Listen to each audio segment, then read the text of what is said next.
Hello, hello, everyone. I'm feeling we need to start an AA group for people who have been arrested for terrorism, because my goodness, that was very cathartic to listen to. You'll understand when I tell you my story a bit here. But yesterday I did one of the media and technology panels, and afterwards I had a few of you come up to me and shake my hand, and some of you had seen my work before. Lauren, I haven't seen you in so long. It's so great to see you here, and I appreciate you, those of you who have watched my films. And then the other half came up to me and said, my goodness, how have I never heard of you before? And I can tell you exactly why you have never heard of me before, and that's because around 2018, right before COVID popped off, 2019, I was disappeared by the government. And it's a hell of a story. We're going to get into it. But I want to start by talking about the assumptions we have as kids about democracy and law. Because this is all about democracy and law, and I think we all believed that the liberal countries we lived in were always going to have this freedom. I did. I'm the last of the millennial generation, and I always thought, you know, I'm always going to have a right to vote. I'm always going to have freedom of speech. These are kind of a given. I only got into the culture war because I grew up in Surrey, so I was dealing with mass immigration. They had just introduced social justice 12 courses to my high school, and I'll never forget them separating us by gender, by race, by sexuality. And I had a friend of mine actually who was put on the oppressed side of the lockers, or privileged side of the lockers, who I knew came from a really horrific family. And they told him, you are an oppressor, you're a privileged individual because you are white and male. And then I had some of the kids on the other side who came from very wealthy Chinese families that were told they were oppressed. None of it quite added up to me. But I didn't get involved in political activism because I thought that liberal democracy was going to disappear overnight or anything. I had a general assumption that this was just the nature of things. We've got these rights. Bad assumption. Anyways, got involved in the culture war, went off. I started working for Rebel Media for a bit and went out into the world. And my first kind of inkling that the world is not all that it seems was when I decided to go and do some reporting in the UK. Now, Vice Media had just published an article saying, Jesus Christ is a transgender man. I don't know if any of you saw those pieces. You probably remember there was kind of this thing, definitely in the early 2000s, where people thought it was very cool, very edgy to create art pieces like Piss Jesus and all these things. Wow, you're criticizing Christianity. Brave. And I kind of figured, do you guys think they would do this about Allah? Do you think Vice would ever criticize Islam in this way? I didn't. I mean, Charlie Hebdo tried that. We all saw what happened there. So I figured I'd do a little bit of a YouTuber social experiment where I was going to hold a pride parade. We all love pride parades, certainly Progressive Canada, Progressive UK. Why not? I decided to hold it in Luton. There's a few people here that know about Luton. Luton is a very, very, very high Muslim demographic population in the UK. So we set up our little stand, and we had these lovely, gorgeous pride flags with signs that said, Allah is gay.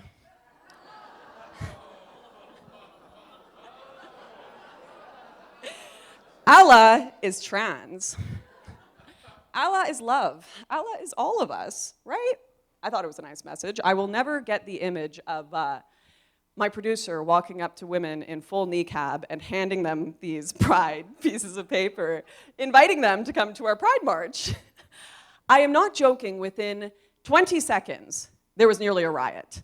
We were surrounded by people spitting on us, screaming in Arabic, and within a minute, the police trucks had shown up. Now, one would think these brave police would come to help the poor LGBTQ protesters being attacked here, right? No. Instead, I was told that I would be arrested immediately if I didn't take down the stand. Of course, I look at them and I'm like, we are just a gay rights group being attacked here. What's the issue? Didn't care. They said we were inciting hatred by doing it in this area. So Personally, I felt we had kind of proved the point, right? Is it really that edgy to criticize Christianity, or are Christians rather peaceful people who aren't going to do anything to you, and so you get to pretend to be fake edgy by doing that while avoiding the actual religions that are operating in oppressive ways? I thought I made my point. I was arrested after that for terrorism. Schedule 7 of the Terrorism Act in the UK. They pulled me in, and I was held for 10 hours in a little cell. They gave me a Quran, gave me a Bible to read, some food, and then they brought me into a little room where they have the two-way mirror, very movie-like, 4 cops surrounding me. They put the giant tape recorder in the middle, asked me my name, everything. And, you know, no one prepares you for being arrested for terrorism. And this is where that belief I had as a kid that, you know, generally the Western world, you have rights, you have freedoms, our democracy, our law, they function as they should, started to crack. Because I learned very quickly after being handed a little pamphlet that I did not have a right to remain silent. Did you guys know that there are laws that take away your right to remain silent? I could be charged for not speaking under Schedule 7. So without a lawyer, I was forced to sit down and talk to these people. And we talked for ages and ages, and they got nothing on me. They threatened me to take my phone, all of that. And, you know, I'm like, I'm just a 20-year-old girl making YouTube videos, okay? Don't you have bigger issues to deal with here? I'm pretty sure there's like refugees pouring over your border every second. I don't know what you're doing with me here, but anyways, didn't matter. Eventually, 10, 11 hours later, I got a form saying I had been banned from the UK entirely, not allowed to come back. And I was banned for racism. To this day, I'm trying to work out how holding a pride parade in a Muslim neighborhood has anything to do with race, but I think they just came up with something and were like, we've had enough with her. She's questioning our orthodoxy. That's very problematic. And once again, people don't prepare you for being banned from a country either. Like, what does that look like? How does that work? They walked me to the border wall. I was in Calais, the British part of Calais, and they opened the gate to France, asked me to step out, closed the door, and said au revoir. I was in the middle of nowhere with a suitcase. I had to walk hours to find a McDonald's, sat outside it until it opened and charged my phone and found a way to get out of there. But yeah, that was my first kind of inclination that, maybe the world I thought existed when I was younger isn't quite, maybe there's something up with our governments here. Then I started doing a little bigger projects, journalism, and I went to Turkey. And I was reporting on the mass migration crisis going on into Europe, and I figured I wanted to see, you know, where it was all starting. What were these human traffickers doing?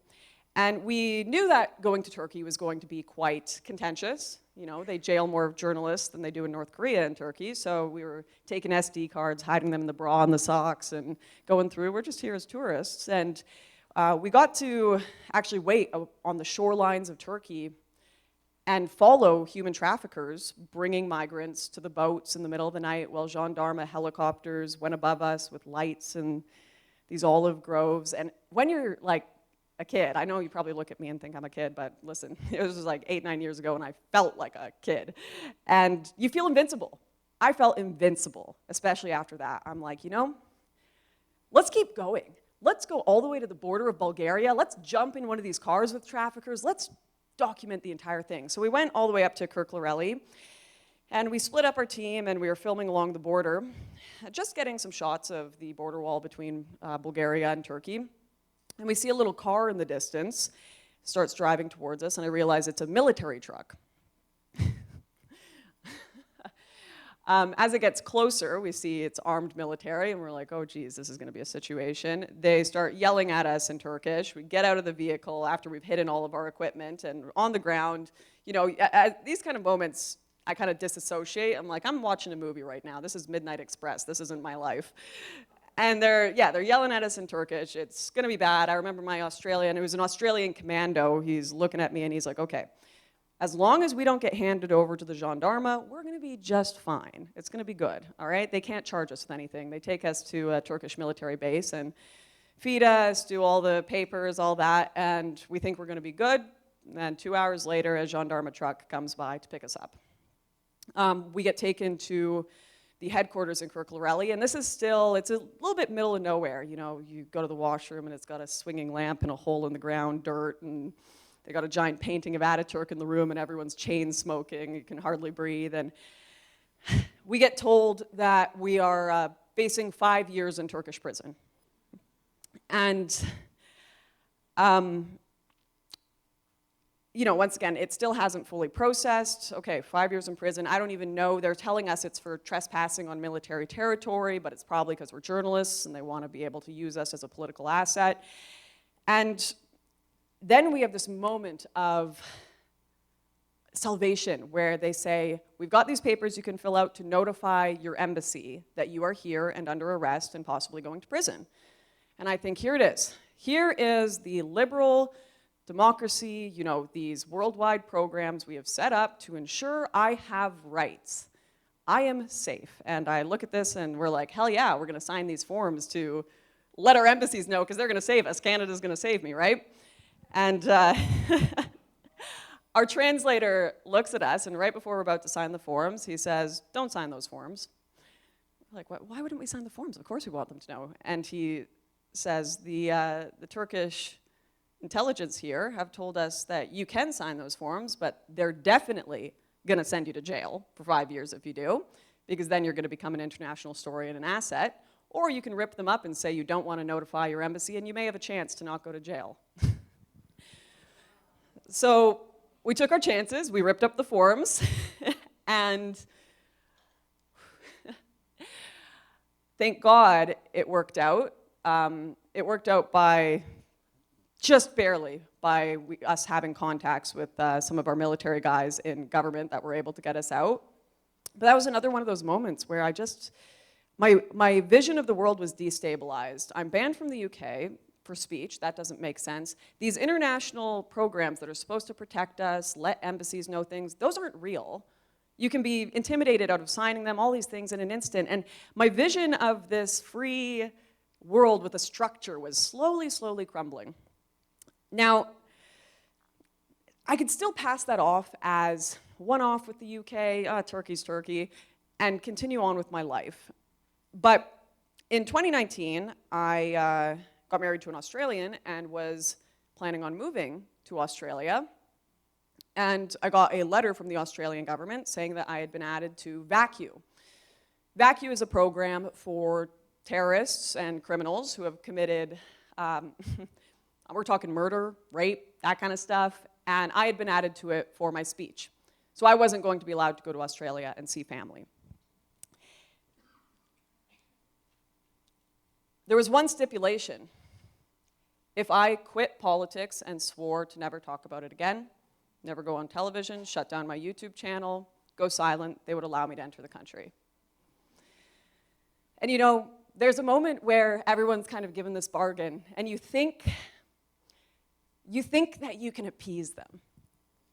I just saw that hope. I'm like, are they going to leave me alone? If I do this, will they let me go? Will I no longer be on their radar? Will they take me off secondary screening? Will they let me live my life despite just freely stating my opinions? And I decided to shut up. And I know some of you will judge me for that, but you know, when family's on the line, some of us make those decisions. I decided to shut up because I thought maybe I could go and live a normal life. Stepped away from politics, they allowed me in the country, and not long after that, COVID pops off. Australia goes into one of the toughest lockdowns around the world. And I can't say a damn word about it.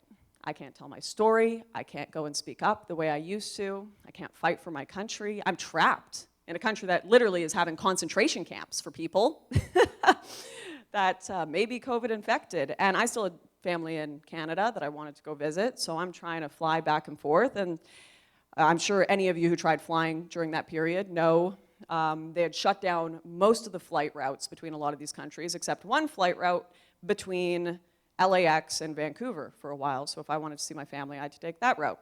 I was able to get through once, and then when I decided to go back to Australia, the American government pulled me in and told me that I was being detained. This was when I had quit, I had given it up, I thought I had appeased the government, and they questioned me for 8 hours, made me miss my flight, and I was banned from the US for my political opinions. So I wasn't able to travel there. I had already given up and appeased the government, I thought. Apparently not. I was able to get back to Canada through Japan after multiple attempts to go through the US, or back to Australia through Japan, and then I was stuck. They took me in the military truck, had to go into the camps for 2 weeks, all that kind of stuff, horrific stuff. And I was stuck in Australia for a year without being able to visit my family in Canada. And I got news that my grandmother was dying, and I know that many of you will have stories like this. And she had maybe a month left to live. And she was a very, very important woman to me, one of the most amazing women I've ever known. And I was desperate to get out of Australia just to see her one last time. I contacted every government outlet I could. I tried, I booked flights, and I kept getting rejected and rejected until the government told me in order to go see her, I was going to have to provide a death certificate. I had to prove that she died before they would let me see her. So I had to wait for my grandmother to die. I got her death certificate, was able to give that to the government. They still wouldn't let me leave the country. I was able to get a friend in government because we're living in, this is like Soviet Russia stuff. You got to have connections if you want to get anywhere during COVID. I had a friend in government push through my documents, and I was able to get home for the funeral. But there was one last test. I show up at the airport, and they look at me and they say, okay, you haven't seen your family in a year. You want to go to this funeral? You need to give us every single one of your hard drives, computers, your phone. Give us all the passwords. Let us download everything, and then we'll let you see your family. And, I've never felt so violated in my life, but what was I going to say? I was a broken person. They had broken me at that point. And I was able to get home, and I still have, like many people, I think, a lot of PTSD around everything that happened through COVID, the violation of our rights, all of that. But, there was someone that mentioned post-traumatic growth here. And even listening to Arthur's story here, one thing I realized with COVID, as crazy as this is going to sound, it was one of the most cathartic things I experienced in my life. Because I felt like I was losing my mind. I had this version of reality in the world that I had experienced where my government was violating my rights just for my speech. I was banned from countries. I was being pulled in for questioning sessions. And I felt like I was going insane because I'm the only one I knew with this experience. I looked around at my fellow citizens and I'm like, do you understand what our government can do to us? Do you understand you don't actually have free speech? Most people I knew hadn't pushed those boundaries. Most people do okay, I'm going to go to university, I'm going to get a job, I'm going to generally stay within the system. They don't push the boundaries of what we're allowed to do, and it's just assumed that we're allowed to do these things. I can speak freely, of course I can. I'm in a liberal democracy. The law will protect me. Of course it will. That's my right. I went out and I pushed those boundaries and realized, even before COVID, we didn't have those rights. I realized the government had taken those away a long time ago. And then COVID happened, and it was horrific. I had been silenced and shut up through that period. But then I saw all of my fellow citizens waking up and experiencing the same reality I knew. And for the first time ever, I felt like I wasn't insane. And not only that, they were fighting back. They were fighting back in ways that I didn't have the ability to as a 21-year-old girl. And it was, this is going to once again sound insane, but I think COVID was a blessing. And here's why. There is a thin veneer of civility that we exist under. It is so easily lost. Most of human history, it's been dictatorships, fascism, communism, all that kind of stuff. When economies collapse, you either go commie or you go fash. So we're in for bad news in the future here. But we had this brief moment where everyone was made aware of how horrific our governments can be, just how few rights we actually have, just how thin that layer of civility is, just how our fellow citizens will treat us when they feel under threat, how easy they'll throw you under the bus, hand you over to the Stasi. People got to see that. And now, briefly, for a moment in time, we have returned to a place where all of us can gather in this room and talk about it. We still have a chance to use this wake-up call where everyone has realized what our governments are and how precious our freedoms are to turn it around. And I think this is going to be the last time we have a chance to turn it around, and this is where it comes all back to forgiveness. We have to forgive the people who acted in this way towards us, our fellow citizens. We have to forgive them so that they can, because I think a lot of them do feel regret. I see it. I see it in the people who hurt their friends and family and saw it was all for nothing, over bullshit. And I see they regret it, but they've got so much pride, they don't want to admit it. And I think that offering and extending that forgiveness, I forgive you, but next time, I won't have a chance to forgive you. Because I think next time the government sees these powers, next time they bring these policies in, next time it's emergency orders, I don't think they're giving any of it back. Because once again, this is not the norm in human history. Liberal democracy, freedom, having laws that protect us, that is not the norm. And next time, I think it is going to be catastrophic. So it is essential that now we forgive those people, give them a chance to realize what our governments are, and turn it around. And you know,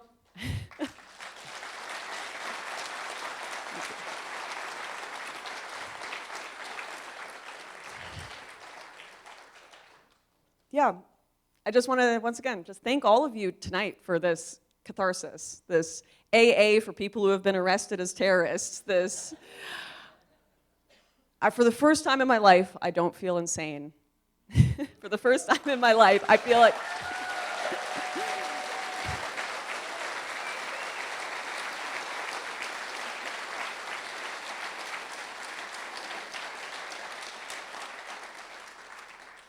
I'll just leave it there. You're all insane with me now. God bless you.